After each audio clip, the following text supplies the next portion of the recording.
This channel does not promote any violent, harmful, or illegal activities. All content provided by this channel is meant for an educational purpose only. তবে একটা জিনিস আমরা বুঝতে পারছি, principal থাকুন চাই না থাকুন, অন্য প্রিন্সিপাল আসুন, সুপ্রিম কোর্টের নির্দেশে আরজি কর হাসপাতালে অলিখিতভাবে ৩৫৫ অনুচ্ছেদটা কার্যকর হয়ে গেল।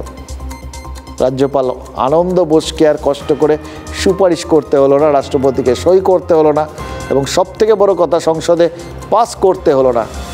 কিন্তু এটাও ঘটনা, শীতকালীন অধিবেশনে এই নিয়ে তৃণমূলের মহিলা সাংসদদের বেশ কিছু প্রশ্নের মুখোমুখি হতে পারে। এনসিআরবি রিপোর্টে কি লেখা রয়েছে তার ম্যাটার করে না। নিরাপত্তম শহরের গর্বকে মহিলাদের রাত দখল অভিযানেই ওই বঙ্গোপসাগরে ভাসিয়ে দিতে হয়েছে। আরজি করে সিআইএসএফ মোতায়েন প্রমাণ করে দিচ্ছে বাংলা তার উর্দিধারীদের ওপর ভরসা রাখতে পারছে না। অন্তত বাংলার চিকিৎসা পড়ুয়া আর চিকিৎসা কর্মীরা তারা আর ভরসা করতে পারছেন না। রাত্রির সাথী নামে যে প্রকল্প এবং অ্যাপ বের করার ঘোষণা করেছে রাজ্য, তাকে বিন্দুমাত্র গ্রাহ্যই করছেন না পড়ুয়ার থেকে চিকিৎসক, কেউ করছেন না। জেলায় জেলায় হাসপাতালগুলোর থেকে কেন্দ্রীয় বাহিনী মোতায়েনের দাবিটা জোরালো হচ্ছে। এত বাঁধ ভাঙা ক্ষোভের লক গেট যদি খুলে যায় মশাই, তাহলে কী হবে বলুন তো? আরজি করে সিআইএসএফ দেখে বাকিরাও তো দাবি করতে শুরু করেছে, আমাদেরও চাই। এবার সব সরকারি হাসপাতালে সিআইএসএফ মোতায়েন যদি হয়ে যায়, তারপর অন্যান্য সরকারি দপ্তরের কর্মীরাও কি দাবি করতে শুরু করবে নাকি? তারপর পাড়া মহল্লা, তাহলে পুলিশ নামক বাহিনীটা কি করবে? কলার তুলে চলা সাদা উর্দির কলকাতা পুলিশকে এই পর্যায়ে কারা নামিয়ে আনলো, কেন নামিয়ে আনলো?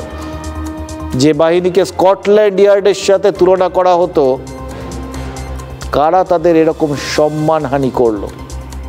পুলিশ কর্মীরা কি কখনো তাদের ক্ষমা করতে পারবেন? অবশ্য ও যেবার এরকমভাবে সুপার বদলে গেলেন, সুপার মানে আপাতত সুপার গেছেন আর কি, তার বদলে নতুন কে সুপার আসবেন জানি না, কিন্তু পুলিশেও বেশ কিছু রদবদল হয়েছে সে একইভাবে। জাভেদ শামীমকে অ্যান্টি করাপশন ব্রাঞ্চের অতিরিক্ত দায়িত্ব দেওয়া হয়েছে।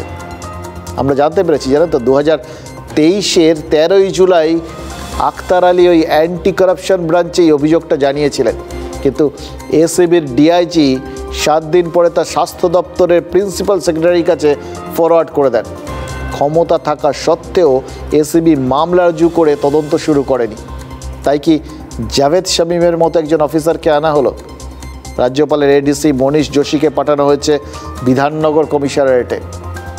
তার মানে সবচেয়ে ঠিক নেই সেটা কি পক্ষান্তরে স্বীকার করে নেওয়া হচ্ছে না?